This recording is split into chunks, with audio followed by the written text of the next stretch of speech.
എന്ന് വരുമ്പോൾ സലിൽദായുടെ പൂവിളി പൂവിളി പൊന്നോണമായി, അതുപോലെ തരംഗണിയുടെ പാട്ടുകൾ, രവീന്ദ്രൻ മാഷിൻ്റെ പാട്ടുകൾ, ഉത്രാട പൂവനിലേവ തുടങ്ങിയ പാട്ടുകൾ, ഓണപ്പൂവ തുടങ്ങിയ പാട്ടുകൾ, അത്തരം പാട്ടുകളൊന്നും മറന്നുകൊണ്ട് ഒരു ഓണം മലയാളിക്ക് ഉണ്ടാവില്ല. കാരണം വളരെ പ്രഗത്ഭന്മാരായ ആളുകൾ, കഴിവുള്ള ആളുകൾ, സംഗീതജ്ഞർ അവർ ചിട്ടപ്പെടുത്തി വെച്ചിരിക്കും. നമ്മുടെ മനസ്സിൻ്റെ ആഴങ്ങളിൽ പതിഞ്ഞ പാട്ടുകളാണ് ഈ പാട്ടുകളെല്ലാം. അവയെ മറന്നുകൊണ്ട് നമുക്കൊരു പാട്ട് നമുക്ക് മുന്നോട്ട് പോകാൻ സാധിക്കില്ല.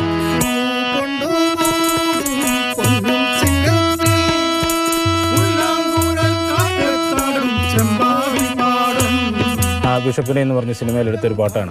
അപ്പോൾ ആ പാട്ട് ഇപ്പോഴും നിലനിൽക്കുന്നുണ്ടെങ്കിൽ ആ പാട്ടിനൊരു ആത്മാവുണ്ട്, ആ ഓണത്തിൻ്റെ ഒരു വൈബുണ്ട്. ആ വൈബ് നിലനിൽക്കുന്ന പാട്ടുകൾ മാത്രമേ എല്ലാ കാലത്തും നിലനിൽക്കത്തുള്ളൂ എന്നാണ് ഞങ്ങളുടെ വിശ്വാസം.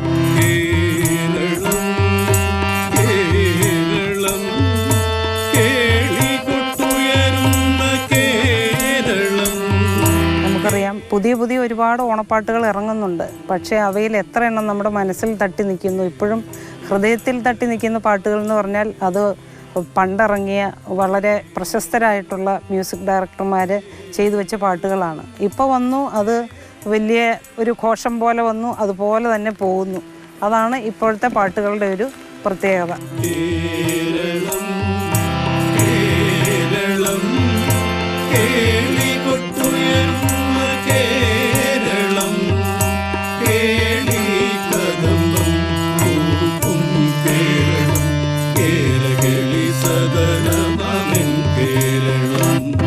ഈ പുതിയ കാലഘട്ടത്തിൽ നമ്മുടെ കുഞ്ഞുങ്ങളെല്ലാം മൊബൈലിൻ്റെയും ഇൻ്റർനെറ്റിൻ്റെയൊക്കെ പുറകെ പോയി അവരുടെ സൗഹൃദങ്ങളൊക്കെ നഷ്ടപ്പെട്ടു പോയി.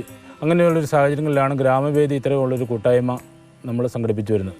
അതുതന്നെയാണ് നമ്മുടെ ഈ പഴയകാല ഉപകരണങ്ങൾ വെച്ച്, ഹാർമോണിയം, തബല അതുപോലുള്ള പഴയകാല ഉപകരണങ്ങൾ വെച്ച് നമുക്ക് പുതിയ തലമുറയെ കൂടി ഇങ്ങനെയുള്ള സൗഹാർദ്ദ കൂട്ടായ്മയിലേക്ക് ക്ഷണിക്കുക, അവരെ കൂടി ഒരു പ്രചോദനം നൽകുന്നതിന് വേണ്ടിയാണ് ഇത്തരം ഒരു കൂട്ടായ്മ നമ്മൾ സംഘടിപ്പിച്ചിട്ടുള്ളത്.